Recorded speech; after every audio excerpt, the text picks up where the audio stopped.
Hey guys, welcome back to Brownble. I'm Kim and today we are making a farmer's market pasta. It's super quick to make, you have completely fresh, delicious ingredients, and today we're using gluten-free pasta just to show you some of the tips and tricks for cooking this kind of pasta, but you can make whatever kind of pasta you prefer.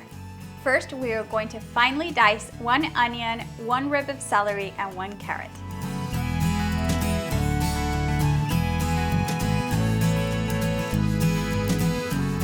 Cooking Italian food, so we need some garlic. Now you can use anywhere between 3-4 garlic cloves.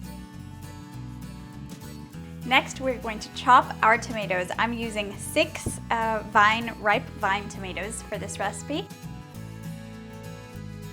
Bring a pan to the stove and we're going to heat some olive oil on low heat. And we're going to sweat our onions. Let's add a pinch of sea salt to help release those beautiful juices from the onions. While your onions are cooking, I want you to bring a large pot of water to a boil. It's very important that you have a lot of water inside so that our gluten-free pasta can move around freely. Once you see that your onions are kind of melting, they look so beautiful, they look translucent and they're nice and buttery, that means they're ready, so we're going to add our garlic. And it's very important to just sweat this with the onions just for a couple of minutes until fragrant and keep stirring so that it doesn't stick to the bottom and it doesn't burn. Raise your heat to about medium heat and we're going to add our carrots and celery. Let's season with a little bit of sea salt and pepper. It's always important to season every step of a recipe. And we are going to add some delicious white wine to kind of gather those flavors together. As you can see, almost all of that liquid has evaporated, and what we're doing there is we're evaporating the alcohol, but leaving all those nice flavors in the dish. Let's add some tomato paste and combine really, really well. Once that is nicely incorporated, we're going to add all of our tomatoes. Let's give this a good stir, and we're going to let this cook down a little bit, let those tomatoes break apart. And once you have a little more space in your pan, we're going to add some delicious mushrooms. This is a farmer's market pasta, so we need lots of farmer's market goodies.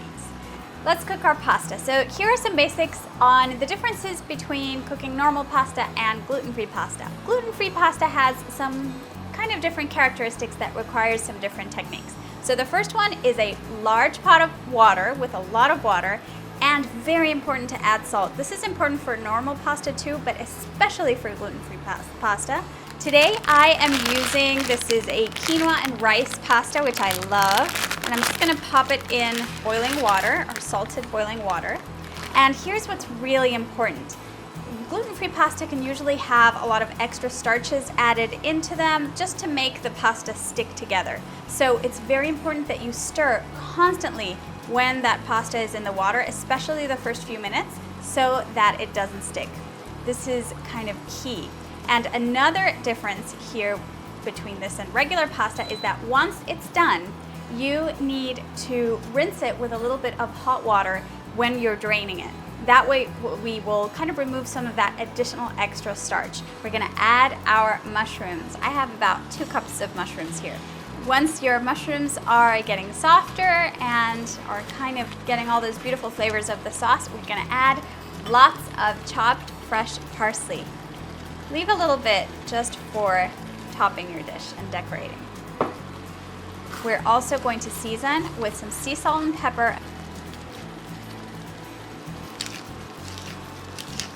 Now, depending on what tomatoes you use, it will release more or less water. If you feel that this has become too dry, then just add a little bit of water to the pan. But my tomatoes were really juicy today, so I'm not adding any more liquids except for a little bit of tamari soy sauce. This is just gonna add really nice flavor to the dish.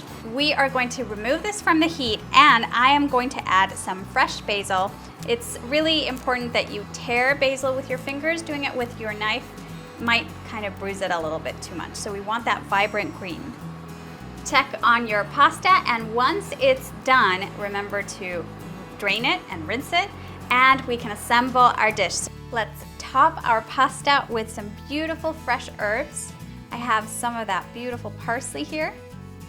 And and also some of that basil, just a little bit of torn up basil here and there. We're gonna add a drizzle of olive oil. And my favorite topping, some vegan parm. This is our almond parm, which you can find a video for in our topping section or our pasta section, and you're ready to eat. Thank you so much for watching, you guys. I hope you make this at home. Show us your pictures, use your hashtag Brownble on Instagram or on Twitter, and I can't wait to see what you create in your kitchen. I'll see you again really soon with more at Brownble.